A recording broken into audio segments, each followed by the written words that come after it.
पनौती बहू। किसी की वजह से अगर कोई काम रुकता ही चला जाता है तो लोग उसे पनौती कहने लगते हैं। अरे आज हम लोगों की जूस की फैक्ट्री का माल ट्रक में लद कर शहर जा रहा है। डिलीवरी होते ही पेमेंट भी आ जाएगी। लाखों रुपए का माल है। लेकिन थोड़ी ही देर में रितु का पति दौड़ता हुआ आता है। पिताजी, पिताजी, वो जूस से भरा ट्रक पलट गया। सारा जूस पास की नाली में बह गया। हे भगवान, तेरी शादी के बाद ये पहली बार ऐसा हुआ है। मैं तो बोल ही रहा था कि इस लड़की की कुंडली बनवा लो। देखा, आए दिन नुकसान।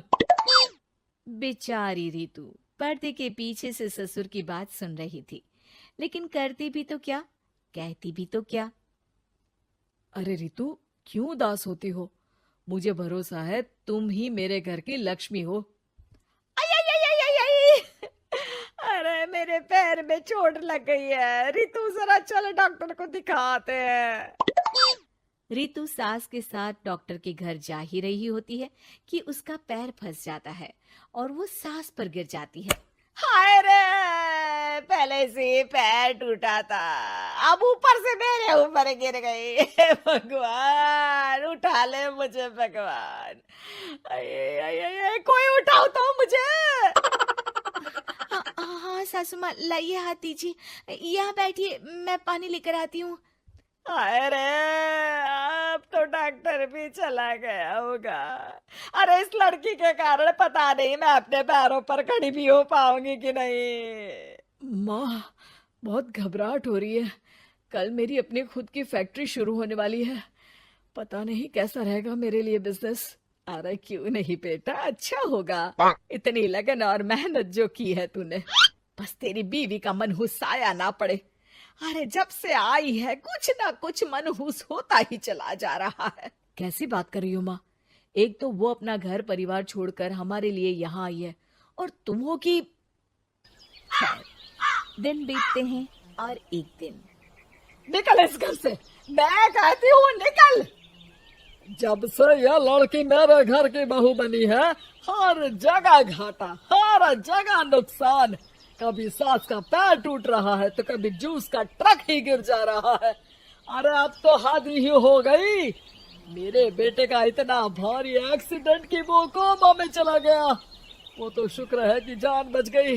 नहीं नहीं, हम ऐसी लड़की को अपने घर में रख ही नहीं सकते। अब तो रितु को भी लगने लगता है कि वो मनहूस है। वो चुपचाप घर छोड़कर निकल जाती है। चलते चलते रितु एक जंगल में झोपड़ी में पहुंच जाती है, जहां एक साधु तपस्या कर रहे होते हैं। आ गए बेटी, क्यों परेशान होती है? ये तो जीवन का नियम है।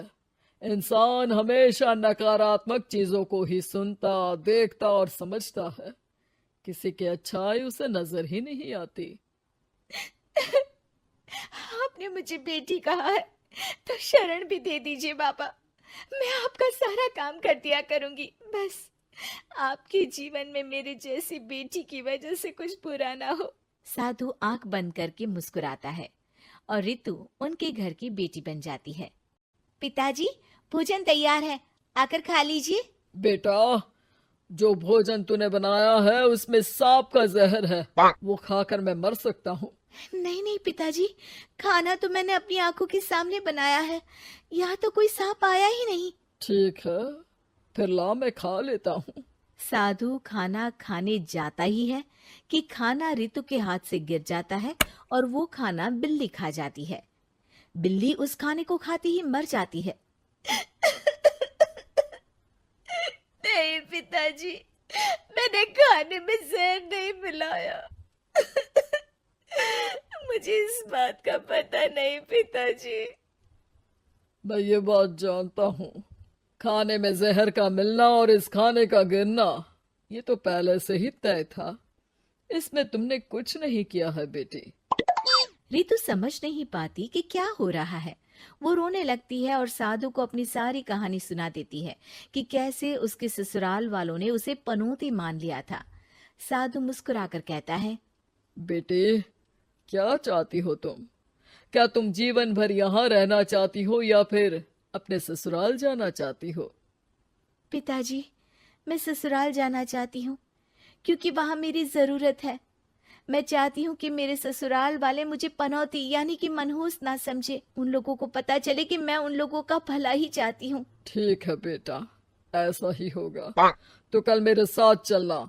दोनों अगले दिन रितु के ससुराल जाते हैं, जहाँ साधु के साथ रितु को देखकर सास कहती है, अरे वाह रे करम चली, हम लोगों के घर में तूफान लाकर चैन ना मिला तुझे। जब जादू टोटका करने के लिए ये बाबा बाबा बुलाकर किसी को लेकर आई है। नाना माँ जी, ये तो मेरे धर्म के पिताजी हैं। मुझे ससुराल वापस छोड़ने आए हैं। ये तो बस पिता का धर्म निभा रहे हैं। इन्हें कुछ मत कहिए। वाह जी वाह, 4 महीने बाद आज ही अपने पैरों पर खड़ा हुआ हूँ और ये मनहूस फिर से आ गई। इस बार क्या जान लेके जाएगी? अरे मेरी भी सिर्फ टांग में फ्रैक्चर था, अब ये आ गई है तो पक्का टांग काटनी ही पड़ेगी। हे भगवान, पिछली बार तो जूस का पूरा ट्रक ही पलट गया था, इस बार तो पक्का फैक्ट्री में ताला ही लग जाएगा। रितु के नए साधु पिता सबकी बात गौर से सुन रहे थे। फिर वो बोल पड़ते हैं, मैं आप लोगों को कुछ दिखाना चाहता हूँ। वो साथ में गोला लाए थे। उस गोला में वो सबको कुछ दिखाते हैं। वो दिन दिखाते हैं जब जूस से भरा ट्रक गिरता है। पास के कुछ जानवर उस गिरे जूस को पीते हैं और वहीं मर जाते हैं। देखो, इस जूस में तुम्हारे फैक्ट्री के मैनेजर ने जहर डाला था। अच्छा हुआ वो ट्रक गिरा, वरना पूरा परिवार जीवन भर के लिए जेल में होता। हे भगवान, तब तो न जाने कितने लोगों की मौत हो जाती इस जूस को पीकर। शुक्र है भगवान का, अनहोनी से बचा लिया। और वो दिन देखते हैं जब पति का एक्सीडेंट हुआ था, लेकिन रितु के करवा चौथ के व्रत के कारण वो बच जाता है, वरना तो मृत्यु निश्चित थी। सभी रितु की तरफ देखते हैं। बाबा, मैं तो मनहूस नहीं हूँ। शुक्रिया बाबा, मेरे मन में जीवन भर का बोझ रहता कि मैं इन लोगों के दुख का कारण तो नहीं। नहीं नहीं बेटा, मनहूस तो ईश्वर किसी को नहीं बनाता।